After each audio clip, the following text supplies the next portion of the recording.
अस्सलाम वालेकुम, मैं हूं ऑन अली। आप में से बहुत से लोगों का ज़िंदगी में कभी ना कभी किसी नशई से पाला ज़रूर पड़ा होगा। तो आप ये जानते होंगे कि जो नशई होता है वो अपना नशा पूरा करने के लिए कुछ भी कर सकता है।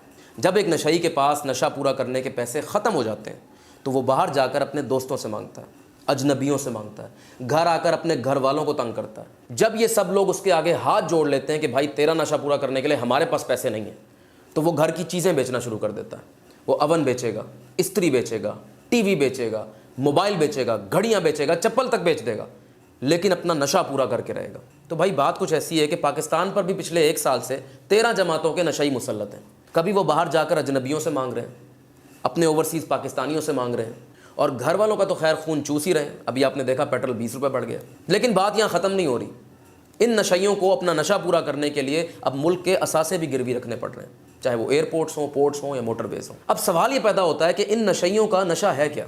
बाहर के दौरे करना, बाहर जायदादें बनाना, मुल्क में जायदादें बनाना, अपने बच्चों को मुल्क पर मुसल्लत करना, अपने यहाँ कारोबार बढ़ाना, अपने केसेस माफ़ कराना, अपनी मरात में इजाफा करवाना और अगले इलेक्शंस की तैयारी करना ताकि इवेंचुअली दोबारा हुकूमत में आकर यही नशे कंटिन्यू कर सकें।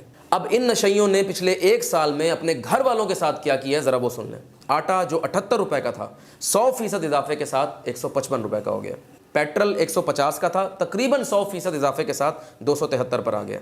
चीनी जो 80 रुपये की थी वो भी 100% इजाफे के साथ 170 पर है। ऑयल जो 300 रुपये पर था 100% से ज़्यादा इजाफे के साथ 650 पर है। बिजली का यूनिट जो 14 रुपये का था 300% से ज़ायद के इजाफे के साथ 50 रुपये पर है। और जनाब डॉलर 178 रुपये पर थे 286 पर आ गए। ज़र मुबादला के ज़खायर जो 21 अरब डॉलर पर थे कम होकर 8.73 अरब डॉलर रह गए। फॉरेन रेमिटेंसेस बाहर वालों ने हाथ जोड़ लिए कि भाई इन नशइयों को अब हम और नहीं पाल सकते। 4.3 बिलियन डॉलर से वो गिर गई हैं। एक्सपोर्ट्स, भाई घर वालों का अगर कोई कारोबार हो ना तो वो किसी ना किसी तरह नशई को पाल लेते हैं, लेकिन इस नशई ने घर वालों का कारोबार भी तबाह कर दिया। 4.2 बिलियन डॉलर से एक्सपोर्ट्स गिर गई हैं। और फाइनली ग्रोथ रेट जो 6.1% पर था इस वक्त 0.3% पर आ गया।